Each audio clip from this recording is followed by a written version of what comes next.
Hey guys, welcome to 3 Mississippi. Appreciate you joining. Today we're going to talk about separating seedlings and uppotting plants. This is important if you're starting your own seeds, which I urge you to do. But before we get into this, we got to go recover some furniture out of the pond. We are headed over to the pond right now because, as you may remember from a video last week where we did the big burn around the pond, one of our benches got picked up by the wind and blown into the pond. We are going to get it out, and it may take a tractor. We had a lot of wind the other day. There's some tree limbs down on that big pine, this down over here. This will give you guys a chance to kind of see the burn over here. But you can see it's all burned out. All burned out. Right down here is the chair. I can't see it now. I could see it before. Oh, I can see it now from this angle. You guys may not be able to, but it's right there.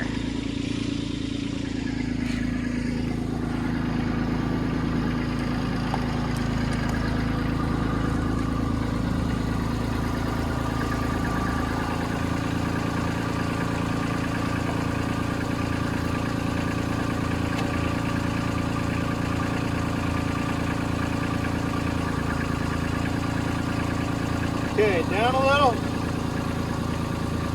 All right, see how far out there you can get. I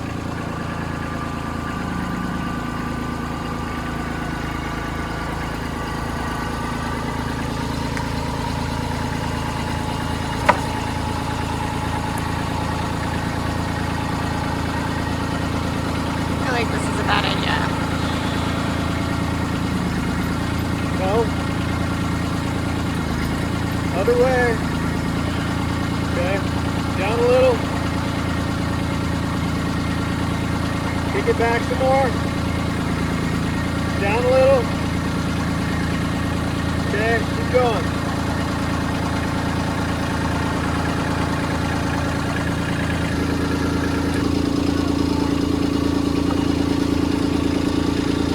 I just want to, for the record, say that I do not approve of this.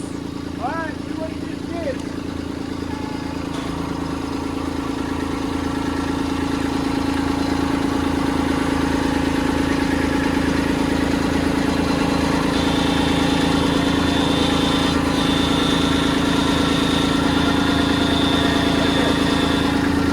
Bring it on. Put your weight down in the back.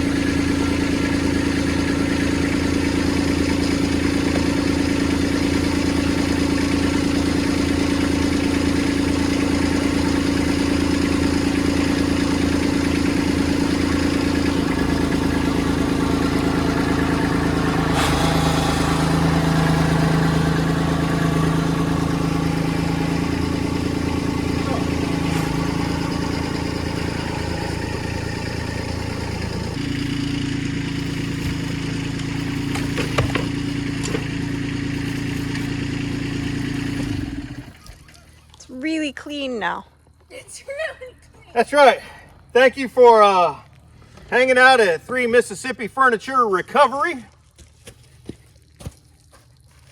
When Mother Nature throws it in the pond, call us for a quick and safe recovery. So safe, super safe. So safe that one might say the safety's off. Oh no.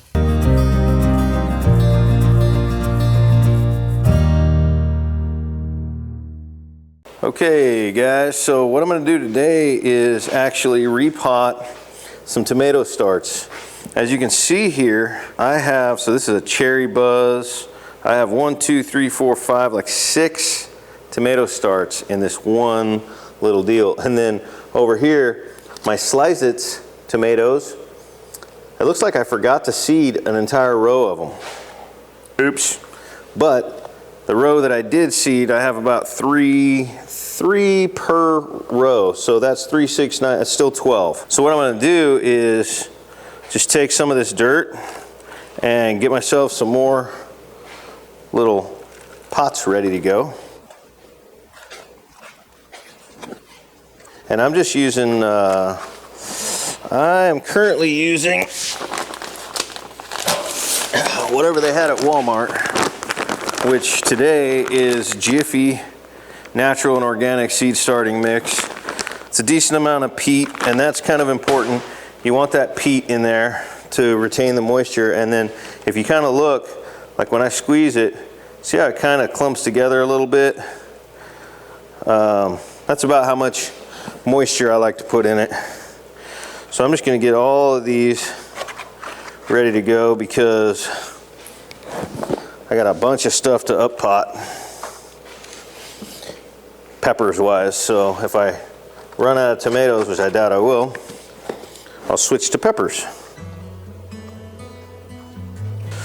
So as you can see here, I have 3 tomato plants in this one pot, and I'm going to separate those right now. Okay guys, not a whole lot to this.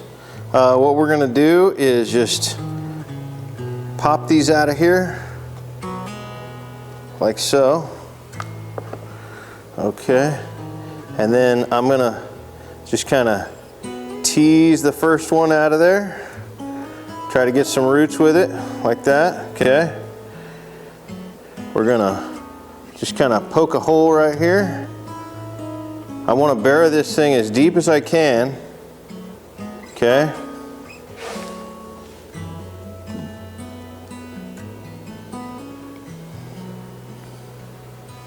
And there she is.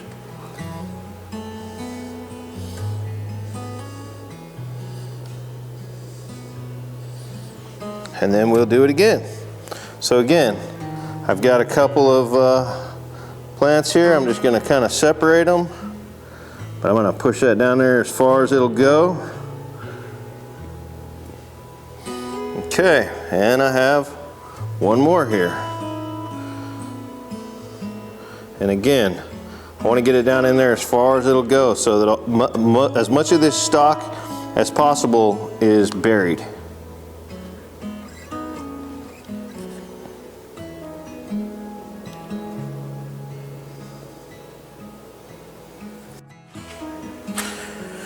Now guys, the reason we want this stalk to be buried as much as possible, I want you to look real close and tell me if you can see all those little hairs growing on that stalk, okay? All those little hairs have the potential to turn into roots if we bury this thing all the way up to here, okay? Anytime you transplant a tomato plant, you want to bury it as deeply as possible so that all those little hairs can become roots. So here we go. We're just going to take these and I'm going to try to separate this into 4. Okay, 1, 2. Got 2 pretty clean.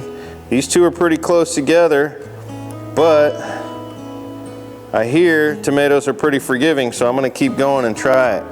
So again, make a nice deep hole right there, okay? And we're going to get her down in there as deep as she'll go.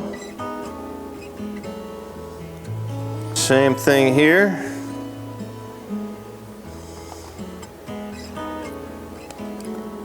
Get it down in there as deep as we can get it.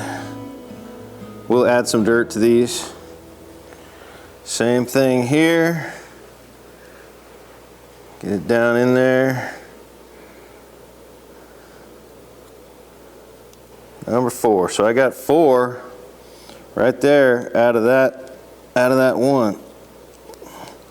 So anytime, you know, sometimes I'll plant like 2 or 3 seeds in a pot, and I'll go ahead and just thin them out. Just basically whichever one is thriving the best, I'll leave it and I'll clip the other ones off. at the soil level and they'll die, and that's fine. Other times I'll realize, like I have now, that I don't think I started as many seeds as I should have, in which case I can thin them out and have more. So that's where we're at right now. They're actually gonna, I mean, they might shock a little bit like the first day, but believe it or not, these are actually gonna do better now that I've done this, because I planted them deeper, and within a matter of a few days, those hairs that were around those stalks are gonna turn into roots.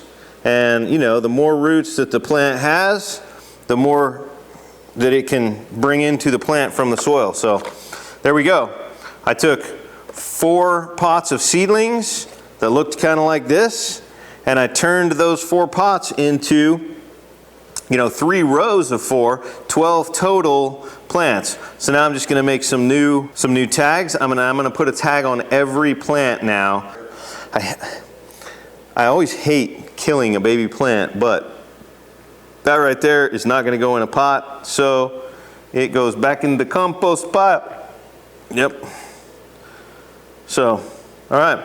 Now I just have the rest of these to do, and about 3 more trays behind me.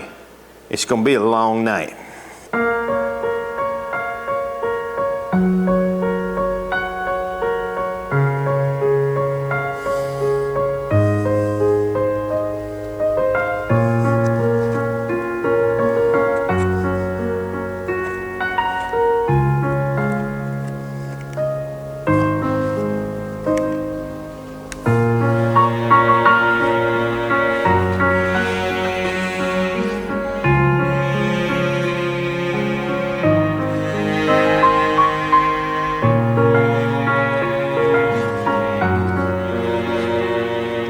Pepper plants, guys, look at that. One of my favorite things to grow. Let's talk about the process of up-potting these pepper plants. We'll talk about why I up-pot them, the difference between the soil that I use when I'm seeding versus the soil that I use when I'm up-potting these plants. And let's up-pot a couple right now. So y'all take a look at the difference here. This right here is a really peaty, not a lot of nutrients in this, okay? The idea here is that this is good. This is it's a good medium for germinating seeds in. And the idea is that that seed is gonna have enough nutrients in the seed itself to germinate and carry it through, the first couple weeks of its life. After that, it's gonna need some nutrients. Now take a look at this right here. This is really, look at the chunks of organic matter in there that are decomposing. Got a little vermiculite to help with holding moisture, but a lot of organic, there's a lot of food in here for, there's, all kinds of stuff. So what I'm doing is I'm taking about 50-50 and I'm mixing them up, okay? That's essentially on a small scale what I'm doing, and that's what I'm up-potting into. So I'm just taking a little Allen key and poking it up through the bottom of the cell. So I pop that out like that, okay? Then I have my 2 pepper plants in there, okay? And I'm gonna separate them like that, all right? I'm gonna take my little pot here where I've added my potting soil. Get that guy down in there. Now, unlike tomatoes, you don't really need to plant these deep. The tomatoes you want to plant deep, but there's no real benefit to planting peppers deep, okay? In fact, it probably could hurt them if you planted them too deep. So then I'll take my other one here that I split out, put that guy down in there, and there we go. I have just up-potted, I call it, those 2 pepper plants. And what I'm doing right now is pretty much all of these peppers right here. These 1, 2, 3, 4 rows are all cayenne peppers.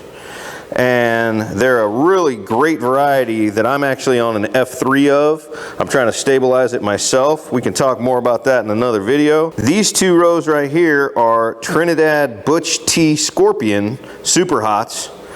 And this here is Ahi Pineapple, okay? Now guys, these pepper plants are probably going to stay in these pots right here for the rest of their potted life. Until that I put them out in the garden. And I will not put these out in the garden for at least another 4 weeks. So in 4 weeks time, hopefully these plants are up here. I don't know if you notice, I got all kinds of, I've got 2x4s holding things closer to the light. As things get taller, I can get them further down. These tomatoes are actually sitting on some upside down trays. As they get taller, I'll remove those trays. Same thing with the peppers. I'll want the peppers up about, 6 inches from that light. And then as the peppers start to get taller, I can lower them down and I'll keep them under these grow lights until I'm ready to put them in the ground, in the garden. And what I'll do for like the last 2 weeks, week and a half before I take them out and plant them in the ground is I'll set a couple of folding tables up outside my shop where they get morning sun, and every morning I'll come out, pull these trays out, set them on those tables, and leave them there for the first day, an hour. The second day, 2 hours. Leave it at 2 hours for a few days, move it up to 4 hours. If it's a real windy day, I won't, okay? I just want to get a little bit of breeze. I want to harden those plants off so that they can handle the outside. Get them used to the real sunlight, get them used to a breeze until I can leave them out there the entire 8-hour day before bringing them back inside, or 12-hour day before bringing them back inside. Then I know they're ready. And that hardening off process takes, probably about 2 weeks. But the other thing to help harden them off is, just don't be afraid to touch them. When I come in here, I'm checking out, how are these tomatoes doing, and I'm touching them, right? And that whole process is also helping harden them off. So, like I said, peppers and tomatoes are probably my 2 favorite things to seed and up pot, and they take the longest. You start them earlier. A lot of this other stuff, I shouldn't even be starting, inside, to be honest. I mean, this corn, guys, this is crazy right here, okay? I'll be the first to tell you, I should not be starting corn indoors. I shouldn't. Put the seed in the ground and start it in the ground. I just get so antsy when it's time to plant that I cannot stop myself from starting seeds. So I picked a little spot, a small spot where I can put, maybe, what have I got, 6? I got 36, 36 stalks of corn right here. I'll put these in one little square patch somewhere close to the house. This is a Stoll sweet corn. And they'll be ready earlier. That's the benefit. These will be ready a little earlier than the ones that I'm going to plant in the ground in a couple weeks. But, so much of this stuff, you don't have to start it from seed. You can start it right out in the ground. You can start tomatoes and peppers in the ground, but it'll take them longer to yield. And with a lot of this other stuff, that's not a big deal. But with peppers, it's way into the summer before you get peppers if you plant them after the soil temperatures are high enough to germinate. So I like to start my tomatoes and peppers indoors, get them up to a nice, size, kind of the size that you would buy from the store. If you get this thing up to about here, guys, you'd pay $5, you'd pay $4, maybe $5 for a good established pepper plant that's of a exotic variety. Okay, maybe not for some typical jalapeno or some typical bell pepper, but when you're talking about Arapaho cayennes and Trinidad Butch Tea Scorpions and Ahi pineapples, these peppers right here, guys, honestly, you might pay $7 or $8 if you can even find one that's that size. And you might have to order it online and pay $9 or $10. So, when you start your seeds, you get to start the varieties that you want. So you're not relying on whatever variety Walmart ordered in. and you save a ton of money. I mean, I've spent nothing on these seeds. I spent a little bit of soil that I purchased, some of these tags that I purchased. All of this stuff, this is my 3rd year or so using it. All of these seeds were seeds that I harvested from my own peppers. That's not the case with the tomatoes. I bought some tomatoes. Here's a buffalo steak variety that I paid $6.35 for 15 seeds. That's crazy, guys. And I planted all 15 of those seeds, and I will be harvesting my own seeds from these this year, because at this rate, seeds next year are going to be worth their weight in gold. So, throughout this season, I will be showing you ways to be propagating and collecting seeds and preparing yourself to be able to plant next season's garden without having to spend $6.35 on 15 tomato seeds. Man, that blows my mind. All right, guys, thanks a lot. Appreciate you hanging out. Don't forget to click the bell and turn on all notifications. And, you know, like the video if you liked it, dislike it if you didn't like it, leave a comment below. And have a blessed day.